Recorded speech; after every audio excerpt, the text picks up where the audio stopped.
Celebrities are the pinnacle of society. Like, if you look at The Rock, the guy's obviously never taken PEDs, he's never lied to protect his public image, he's just the hardest working gentleman on earth. Especially back in his WWF, WWE days, he was dropping verbal gold on a consistent basis, putting his marbles in the faces of anyone he was on the mic against, being the thing that got the attention of Hollywood's mystical forces, allowing him to start his career there. It started off pretty hairy. I mean, all you gotta do is mention the Doom movie and end it there, but he was also going to star in surely another classic called Spy Hunter Nowhere to Run, a series that started way back in the arcade gaming era. Apparently, it went through enough Battle Pass tiers to get a skin of this caliber. Unfortunately for the film, it ended up going through a development hell of sorts and was cancelled, yet we still got a game based on it. I have talked about this game previously, but it's still a fantastic place to start in the world of celebrity video games, since this is the only game in existence that has nothing to do with wrestling, where the main character is modeled after and fully voiced by the Pebble. They even got him doing his little eyebrow shit in here to pay homage to the olden days. What a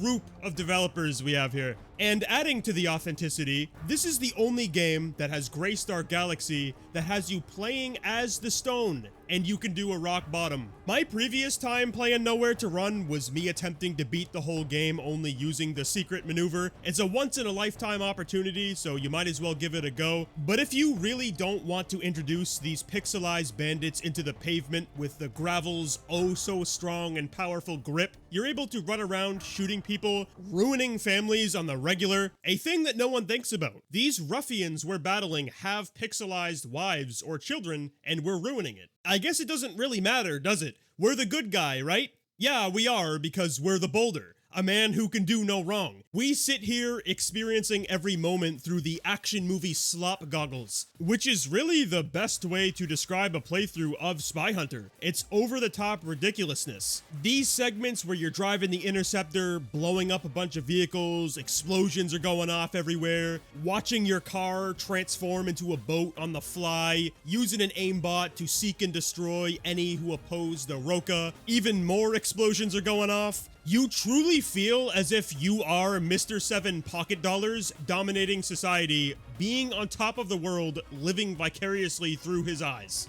With the only real frustration being when you drive the motorcycle. I have never seen such a greasy-ass, atrociously horrific controlling motorcycle ever in my life. If you simply tap the analog stick even slightly, you're probably gonna crash into a wall. The sensitivity is to the point of it being unbearable, having me travel through tunnels at 1,000,000 miles an hour, avoiding a missile or whatever you're asked to do. Anytime you're required to drive this thing, it's the most miserable part of the game. Outside of this, you kinda just play an autopilot. In a weird way, Nowhere to Run is a brain rot precursor to fantastic games that release down the line like Ride to Hell Retribution. We even got a story in here that doesn't really make any sense, which is expected, to be fair. This is a game based on a movie that doesn't have a movie to coincide with it, so it's not really something you can look into or has any worth talking about. We got our hero going after the Nostra, who want the schematics used to create the Interceptor so they can make more of them and take over the world. In the beginning of the game, the Interceptor gets stolen. In the next level, you steal it back. After a few levels, it gets stolen again. You steal it back for a second time, then go after their big bad leader. It's action movie sludge. Honestly, the only thing that annoyed me with the story is how right in the beginning, we see the main villain tearing up asphalt in his truck. He has the perfect opportunity to run the Saxum over and pop his head like a water balloon, but he doesn't do it. Maybe they knew he would have benched it and threw the truck across the planet, or maybe it was foreshadowing the no-lose contract clause. No one will know. Regardless, it's pretty interesting to see a video game with the geode fully locked in as the main character. Initially, I did think it was the only one, which is kind of true. You see, we also have Scorpion King, Rise of the Akkadian, that does have the Rocco with a ponytail as our protagonist. It's more than apparent to be modeled after him. He even voices the cutscenes. Whatever the king wants, I'm up to the challenge. Oh, not so fast. Beat both of us, then you'll be fit to see the king. So be it. Clearly, he only did one take or just really didn't give a shit about how it sounded because you can barely hear the guy when he talks, but we're still blessed with his vocals, only in main cutscenes. If you hear the character's voice in-game, it's clearly not him. There are voices coming from inside. I can't break in. It's a person trying their best to sound like the wall, they just didn't do a good job at it. This is why I said Nowhere to Run is the only game that is fully voiced by The Rock. That's your only place to get true authenticity. I'd love to know the reason for not doing all the voice lines. Did Big Dwayne not feel like recording anymore? Was his voice requiring that many financial resources to where he was siphoning the entirety of Scorpion King's budget into his bank account? I wouldn't be stone cold stunned if that was the case, considering how low the budget seemed to be for this game in its entirety. I mean, most of the cutscenes are literally this. Yes! My win!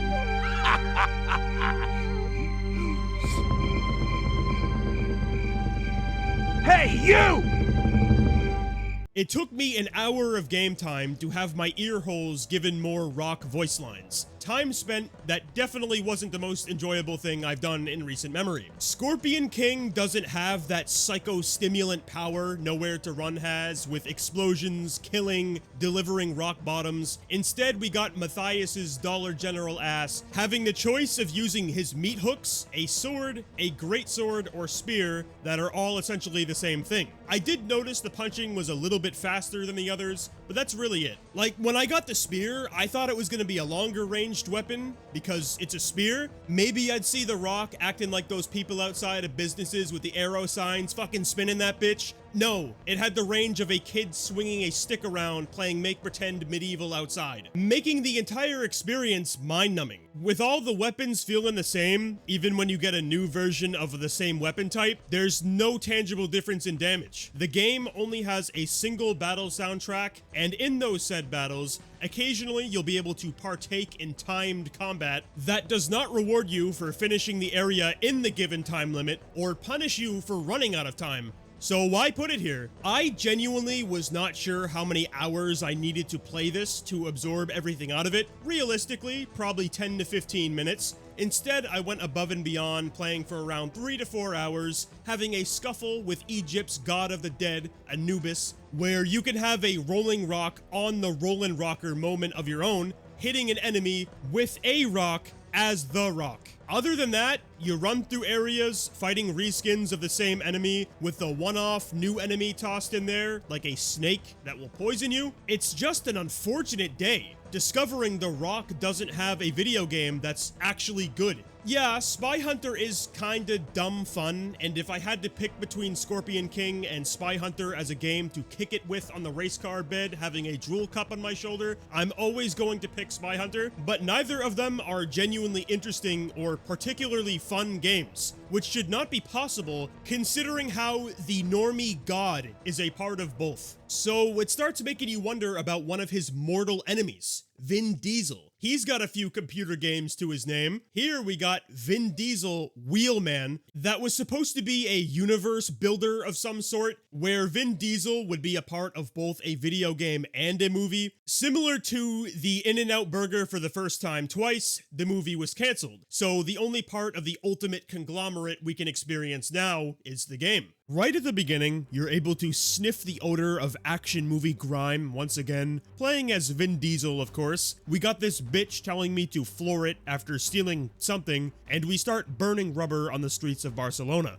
hightailing it at 1,000 miles per hour in a game that looks very similar to GTA. But honestly, that isn't a fair assessment of this game. Rather than becoming society's father on foot, you do practically all the fathering behind the wheel, because Wheelman. Vin Diesel has the secret ability of being able to defy the laws of physics and use his brain to allow whatever vehicle you are driving to become his weapon of choice. With a simple push of the right analog stick, you can do a sideways slam to anyone that attempts driving alongside you, continuously crushing their pathetic vehicle until their car explodes, letting you see an action camera angle of whoever you dunked on's vehicle traveling in slow motion through the air, incinerating to a crisp. This car combat, but not really, appears to be the primary focus of the gameplay. Our introduction allows us to suck and swallow it full force. We're getting shot at by dozens of cops, slamming their bitch asses into walls. Explosions are continuously going off. We even have a nail-biting moment of us crashing head-on into an armored police van, where I thought we were donezo. Nope. Somehow, the oinkers still couldn't apprehend us when we're the easiest target in history. Vin Diesel and his lady friend get away scot-free. Upon finishing that juice-filled segment, you continue doing more missions that adds even more to the over-the-top action movie brain rot is what I'm gonna start calling it at this point. Like letting you jump out of your car, soaring through the air to steal another person's vehicle. It's absurd, but I will say, it does seem like it's self-aware. This game is filled with so much craziness, you might as well have the guy Superman his way into Grand Theft Auto. And similar to that game, we have an open world to go around in, which is probably the main reason people call Wheelman a GTA clone. Unfortunately, this is the most worthless open world my eyes have seen in quite a while, because it's pointless. After playing through some missions, I got my first gun. It seriously took like 4 to 5 missions to get my hands on a single gun, but I wanted to bring it into the world when I got it, racking up that wanted level, making any and all cops wish their mother aborted them when they see me stomping my boots down the sidewalk. And in a strange turn of events, for whatever reason, you cannot kill anyone on foot. If you are out of a vehicle, cops are actually invincible. When shooting them, these guys do the hokey pokey and have their friends blow you away from behind. Civilians are in the same boat. You try shooting them with guns, equivalent of Christ. You're only allowed to damage enemies on foot when the game lets it happen. And from what I played, that's purely during missions. The guns are completely worthless outside of them, leaving your only consistent weapon as whatever car you steal.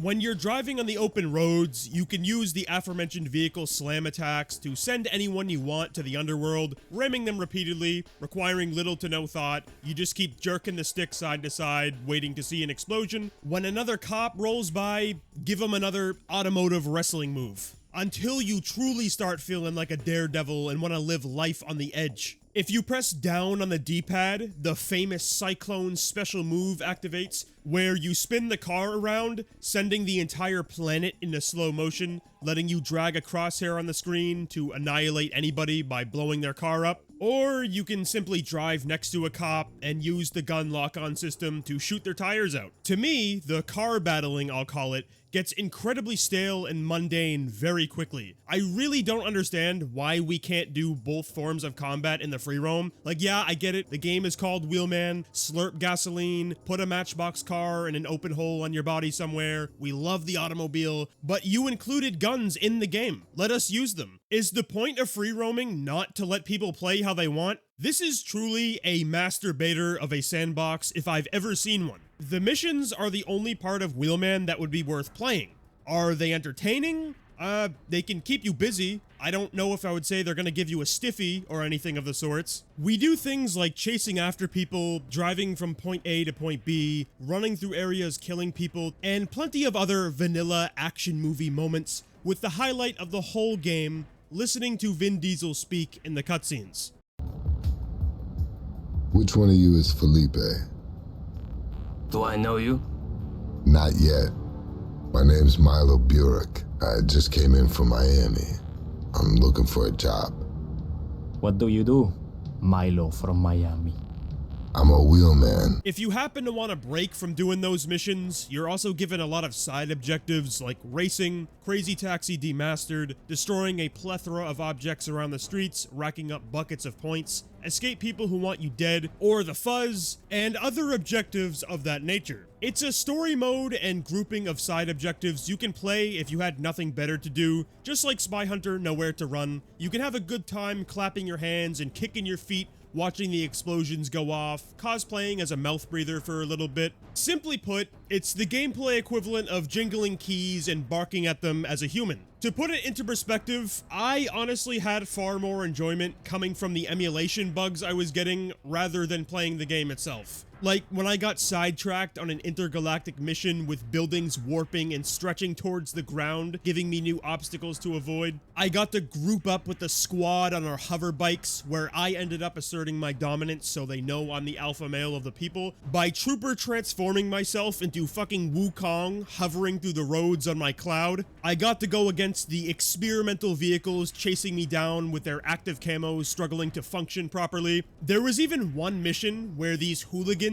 tried using magic, summoning this strange smog to impede my progress. It didn't stop me, obviously. When you give Vin Diesel an aimbot, there's nothing he can't do. To be real though, no matter the complaints, there is still a slight charm to the game, being able to play as the man himself, hearing his voice and all, but whether you actually enjoy the gameplay or not depends on if you're part of an underground subculture having an obsession with cars, since from a bit of reading I've done on this game, players out there seem to enjoy it, so I don't know, I'll surely find that out eventually. We all know how it goes on the internet when a video game is criticized. I'm definitely worthy of having my family die in an automobile wreck and burn to death for this one, but when it comes to the ultimate battle between Big Dwayne and Vin Diesel, I think the ball goes right back into Dwayne Johnson's court. I'm picking Spy Hunter Nowhere to Run over Wheelman 100%. However, this does not mean Vin Diesel is chalked and out of the competition. We talked about 2 games for Rocco, so we need to do the same for Vin Diesel. And to be straight up, right away,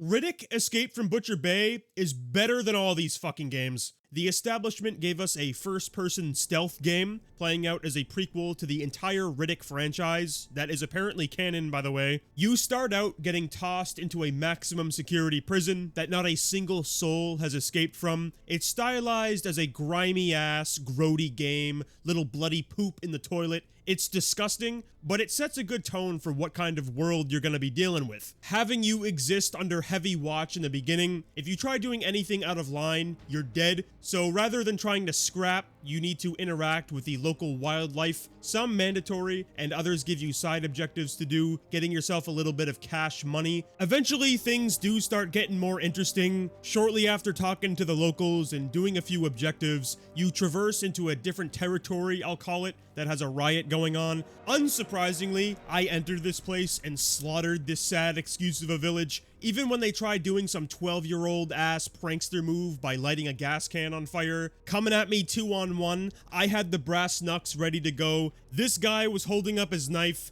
didn't even get a chance to use it as I introduced him to the 4-ringed demon. This game seriously plays out great, with some fluid animations and having a variety in combat scenarios. You can sneak up behind guards and introduce the shiv you bought for 30 in-game currency to their throat, use the third arm between your legs to drag dead bodies into hiding if you want to continue sneaking through wherever you are, then you have plenty of opportunities to get into raw dog action going on a killing spree. With my favorite part of the game being this fighting ring circuit, ascending the make-pretend food chain until you fight Guile Brother and Sonic Boom him into another universe, culminating to a boss fight against Abbott, who is voiced and motion captured by Exhibit. Sadly for him, I exploited the poor guy by doing the difficult task of walking backwards and stabbing when he walked towards me. He stood zero chance against Butcher Bay's sharpest cue ball. Finding this game was a pleasant surprise. I've never watched Riddick before, but this game makes me want to watch the film. The character work and voice acting is stupendous for the time period, and playing through the story leads you right into the first movie. There's hardly any real complaints to have about this game other than how it suffers from old. Escape from Butcher Bay isn't just a good movie franchise game, it's a solid game in general, which can't be said for a lot of titles related to films. Vin Diesel has himself a real experience here, obviously voicing himself and doing all the motion capture as well.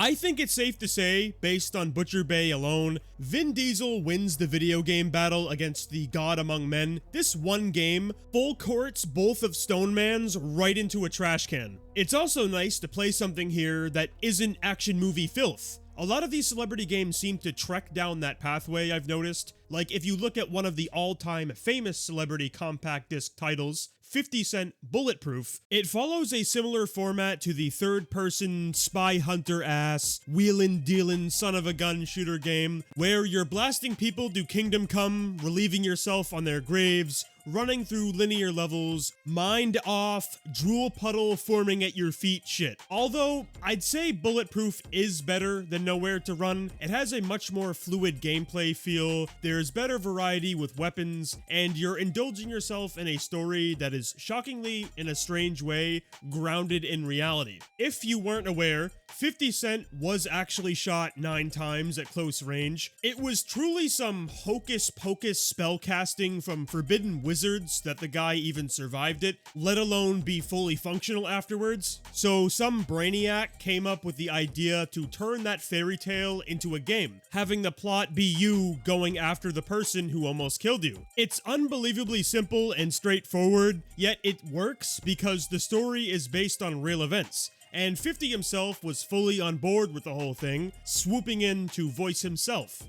Bugs was the owner of a local pawn shop. A good dude to know if you needed information. Once in a great while, he even sold something. And if 50 himself wasn't enough, we also get voices from Eminem and Dr. Dre too. Hey, what's up, man? How you doing? You okay? Yeah. Moving a little slow. Don't worry about it. Time heals all wounds. Well, look who it is. For a while there, I thought I lost my best customer. These guys taking part definitely adds to the authentic vibe, surely changing up the mentality one would have towards the game. Because, let's be real, if their voices weren't included, or if this wasn't a game about 50 Cent for that matter, say it was titled like $7 in my pocket Bulletproof, most people would take this disc and flush it down the drain, polluting the waters of Earth even further. I can't in good conscience say a stoic gamer will plop 50 Cent Bulletproof into their PlayStation 2 or Xbox, claiming they witnessed proof of the paranormal in digital form. The game is slop. Seriously. Which isn't entirely a bad thing. Not every game can be a ride to hell retribution, entering the gaming industry with nothing but honor. With this, you'll sit your ass down, play it, have a decent time, and think to yourself, I just played as 50 Cent, got to hear him voice himself while listening to his music, and murdered hundreds of people, then go on with your day. Or, you'd get the sequel. Probably the most unexpected sequel in the history of gaming, right next to something like Two Worlds 2. 50 Cent Blood on the Sand came out in 2009, being essentially the same thing as Bulletproof, just having much better graphics and gameplay since it's on the Xbox 360 and PS3. Except in this one, we have the ability to whip out the Joey Wheeler classic from our pocket and become a time wizard. I was always wondering if they'd ever give 50 an otherworldly power. All we had to do was wait 4 years and it happened. It also seems like Blood on the Sand was going in a more over-the-top, nonsensical direction compared to the first. As I said, the story of Bulletproof was 50 going after the person who almost killed him. In Blood on the Sand, the game starts out with this pop star with Aaron Carter introduction, performing a concert in the Middle East, supposedly getting paid 10 million bones. It's also a very, very strange prediction of the future. But here, 50 doesn't get that money. In a shocking turn of events, the organizers can't pay up, so instead of paying him money, they give 50 some Indiana Jones-ass crystal skull as a payment. Shortly afterwards, someone steals it, and your goal throughout the game is to slaughter the group who took it and get it back. Definitely a lot more off the cuff than Bulletproof. Still, you can have a decent time with it. You can also play multiplayer too. At the beginning, you pick a teammate that is completely worthless outside of the driving sections and solo play. If you play online, your friend gets to be the little bitch boy while you play as the king. To insert the medieval hierarchy in video game form. If you could get either of these 50 Cent games at a cheap price, they're both solid brain rot that can keep you busy for a while. At full price, you might as well go shopping on the market for something else. Say, if you could snag yourself one of the most overpriced consoles in the history of evolved Neanderthals, the 3DO, you'd be able to play something like Demolition Man, starring Sylvester Stallone. Real talk, the guy did some solid green screen work for this game. You don't get to see him as much as you'd hope. A majority of the game is a rail shooter that you probably need one of those gun controllers, light guns, whatever ancient vocabulary you want to use to describe it. When you finish a couple of those levels, you reach a 2D fighting segment, the place you can finally see Stallone in action. It's also the spot where that intrigue of, wow, Sylvester's on my screen and I'm controlling him, is overshadowed with the absolute atrocity 10-week-old bread levels of crust you need to deal with when trying to move at all. Stallone in his prime was a roided out tough man who is now living inside of a resurrected zombified corpse suffering from stages of rigor mortis that are unknown to man. Any action I attempt doing is a struggle for this guy while I'm watching him get his free dental appointment by my opponent. You might as well just write Aspen on his hands. The only way I was able to win is by spamming a sweep, then a low kick. I never thought a guy of this caliber would need to resort to becoming a floor helicopter to win a fight, but here we are.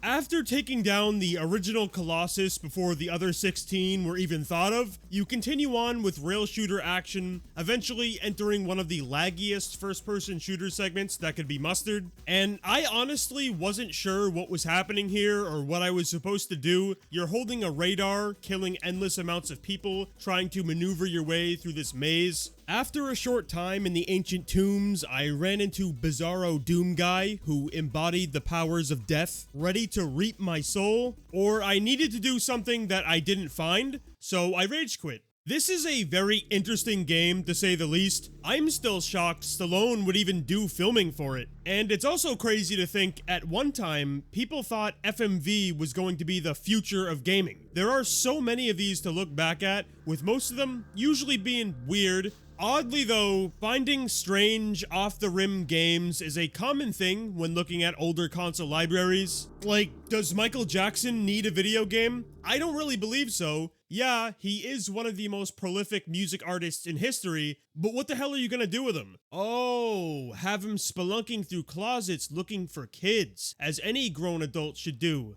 I forgot. You go from level to level kicking some sort of dust at enemies, with the main objective being to find all the kids so you can move on, all while listening to some admittedly good 16-bit renditions of MJ songs. I just don't see the appeal of looking for kids. I guess times were just different back then. Plus, it kinda ruins the game. If you miss one door or wherever they're hiding, you are forced to backtrack, searching through the entire level all over again because you need to find them all to move on. Really, if this was a simple, traditional, staple 2D platformer of this era, the charm would have carried it. However, if you happen to really like Michael Jackson Moonwalker the way it is, I have a serious speedrunning tactic for you. What you do is you throw the cartridge into a garbage can and wheel yourself an arcade cabinet of a game with the same name. This is an older style beat 'em up that plays quite well. The renditions of music sound so much better too, obviously. There's plenty of enemies to scrap against. Not fully sure why they want Michael Jackson dead.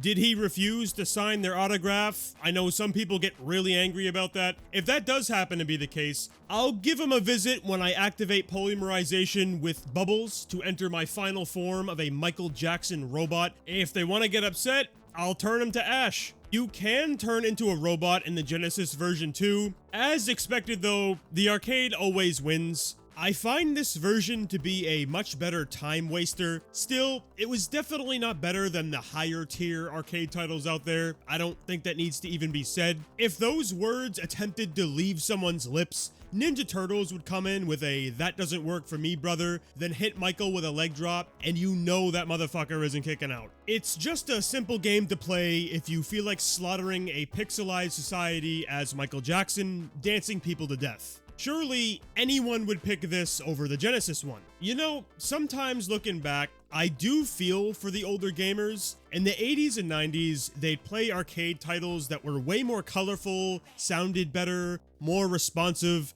and they'd go home with a Shaq Fu cartridge sitting on their shelf awaiting some playtime. I've never played Shaq Fu before, I've never wanted to, nor do I understand why it was even made. Apparently some warlord who lived at the core of gaming's ideologues decided to bring Big Shaq into the fighting game lexicon alongside a few other characters that exist in the second world, as they call it. If you're wondering what this so-called second world is, well, according to the lore built here, if you look right under this Pepsi sign I highly doubt they had permission to put there, it says, It's downtown Tokyo, and I'm checking out the local sites on the day of my all-star charity game when I stumbled upon a small kung fu dojo with an old man inside. Greetings, big warrior. You are the one from the stars, I presume? I thought I'd never live to see the day where he sits here giving Shaq the objective of finding a little kid named Nezu, then he enters that famous second world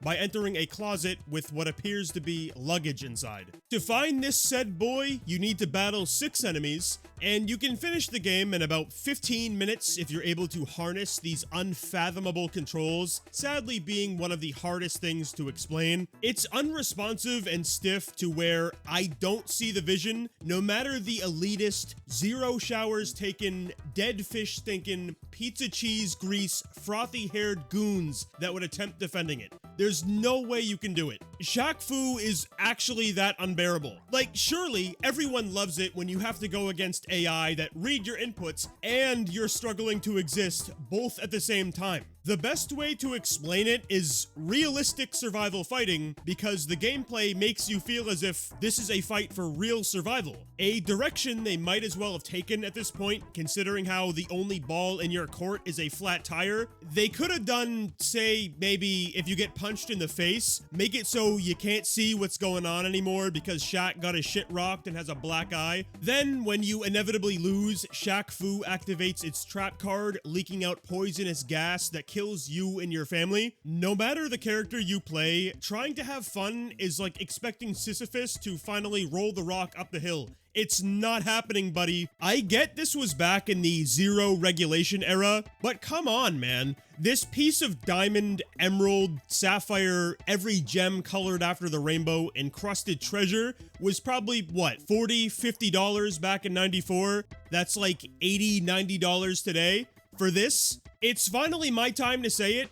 That doesn't work for me, brother. It really doesn't. Shaq Fu is seriously a spectacle of rot, words I doubt even need to be spoken. Yet, in some strange way, in this current dystopia we live in, there was a group of people who decided to bring Shaq Fu back in 2018. There was an Indiegogo project that funded almost 500,000 racks to create Shaq Fu, A Legend Reborn. They even got Shaq himself involved with it by voicing himself in-game, and thankfully, the idea was not to remake the original. Instead, Big D's Productions designed a beat-em-up that plays quite well. I'm not gonna pretend it's the best game anyone has ever produced, where you'll be begging and clawing to get your hands on the thing, going sleepless over not finishing levels. It more so falls in the category of 50 Cent Bulletproof, Spy Hunter Nowhere to Run, Wheelman, Hogwash. You can turn the game on, play as Shaq, hear him speak a bit,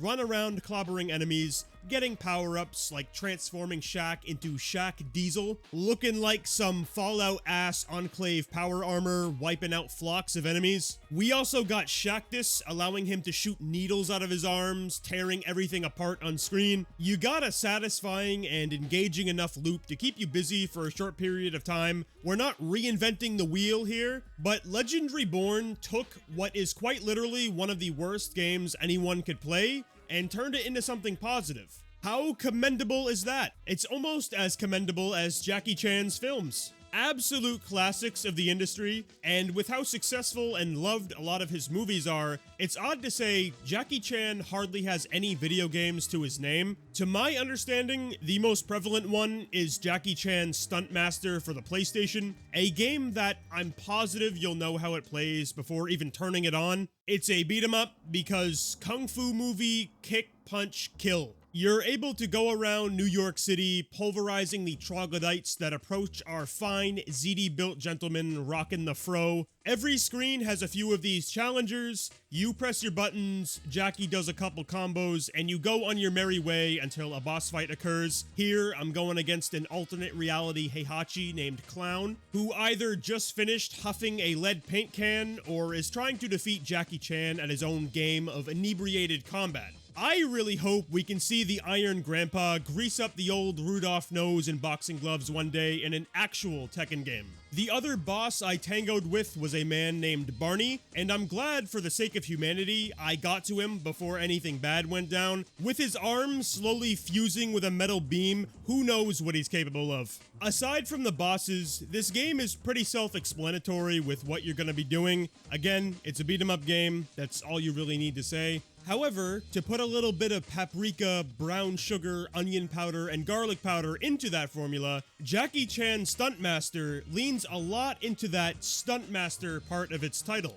which is a pretty interesting way to add more to a beat-em-up game. Unfortunately, some of it is not very good. A perfect example is this part, where I need to swing on 2 metal poles to make it across this gap. If you fall, you die, and I died probably 10 times trying to do this. Jackie would not make this jump for whatever reason, but by far the worst of all was this train parkouring. With how stiff the jumping is, leapfrogging your ass from train to train is not easy to pull off. Getting through this was a test of patience if I've ever seen one. If you miss, or Jackie doesn't feel like grabbing on, back to the beginning of the segment. Outside of the irritating moments of parkour though, you're doing simple stuff like needing to slide under things or jump off walls to make it up to higher locations. It's included in every level. As frustrating as it can be sometimes, I'm still glad they attempted to make it a real part of the game rather than it just being a stupid gimmick that doesn't need to exist. It creates a solid Jackie Chan experience, even if Jackie Chan looks like a piece of pasta with clothes on. It's so odd to me, a lot of celebrity games aren't horrific. I was expecting this to be more like how the TV show games video went, meaning practically all of them are depressing lumps of sulfur-scented pieces of coal that you could only seriously sit down and play if you replaced your Tic Tac container with high-dosage tablets of Adderall to the point not even a nuclear war going on in the next town over would break your focus from it, forcing you to dig through the ancient pyramids to find one game that is worth a damn. Most celebrity games seem to sit in the middle as something you can stomach if you really wanted to, or they have a unique charming pull. Continuing with Jackie Chan, did you know he has a fighting game called Jackie Chan Fists of Fire? A lot of people call it a Mortal Kombat clone because of the digitized sprites and blood, but it's more of a Street Fighter clone that seriously isn't half bad. This is an old arcade fighting game, so unsurprisingly, the AI is fucked. They're going to read your inputs and be an absolute pain in the ass to deal with. To get any serious enjoyment out of Fists of Fire, you need to play with another person. Even then, the core gameplay is fluid, and it's just a weird-ass piece of history. What other game can you say you're able to use 3 different versions of Jackie Chan and beat the snot out of someone? You can't. It's similar to how there's only one first-person shooter game where you can play as a real rock band. At least I think this is the only one. Our gaming world actually has a shooter title that is based on Kiss's comic series called Kiss Psycho Circus Nightmare Child. For the longest time, I thought Kiss Pinball was the only Kiss video game. Thankfully, that isn't the case. Kiss Pinball is one of the most depressing purchases a human could ever make, which definitely cannot be said about Psycho Circus. Initially, I wasn't sure what to think about it. When this face is looking at you, dread is the only mentality one can have. But once you start going through it, you'll find out you're playing one of those games you'd randomly grab off a shelf from a store and be glad the stars aligned to allow for that moment to happen. It's an old school styled, mostly shooter game. I say that because pretty early on, I found out the sword was by far the greatest weapon in your arsenal. It trivialized most situations as I was going through these gloomy styled levels, trying to get pieces of armor, eventually reaching my final evolution, becoming a geared up version of whatever band member I'm playing as, probably being my favorite part of the game. The idea of getting permanent upgrades as you play that increase your jump height or health is a fun dynamic to stick in while you have your Doom adjacent experience, fighting hordes of enemies to the point your game's frame rate will start dropping. The only problem I could see a player having with it is how after you finish a chapter, you move on to another band member that starts with nothing and you need to get all the upgrades again. Their way of circumventing that frustration was making each playable character have a different melee attack and special weapon, obviously not being too much. Overall, you'll still be doing the same thing, having to go through getting all the same upgrades again, but it was a pleasant surprise to see the characters have a bit of uniqueness to them. As with the developers implementing stuff like this Simon Belmont whip shit, letting you latch on to hooks, forcing you to do a couple puzzles here and there, you can tell they genuinely tried to make a decent little game here, and they succeeded, honestly. I'd say this is the only celebrity video game we've talked about that transcends the realm, aside from Riddick. It's not being carried by a charm. Psycho Circus is an entertaining time if you enjoy older first-person shooter titles. It's a shame this was never released on PS1 or N64, only PC and Dreamcast of all things. With all that said, I was seriously not expecting this to be the outcome when looking at celebrity games. Now, maybe I had a good stretch and got lucky with the ones I picked. I just have a hard time saying any from today are actual pieces of filth. Only Shaq Fu, Scorpion King, and possibly Demolition Man can go in there. The remaining are titles you can't call either good or bad, just mediocre with a bit of character, which isn't a terrible thing, really. I'm curious to hear what you all have to say about them. If you do happen to think something like Spy Hunter Nowhere to Run or 50 Cent Bulletproof is the greatest game ever made, and in the territory of an LA 10, please give me a reason that isn't because you can play as 50 Cent or The Rock. Have it be a solid argument like, I bought Nowhere to Run with the last $7 in my pocket, a 5, a 1, and some change. Therefore, etching your opinion into factual history, since no one can argue with that. Big ups to all of our channel members that go above and beyond to support the channel. If you want to join them and get early access to content, hit the join button right next to the subscribe button if you haven't already. Thank you all for watching to the end. As always, take very good care of yourselves, and I hope to see you all again in the next video.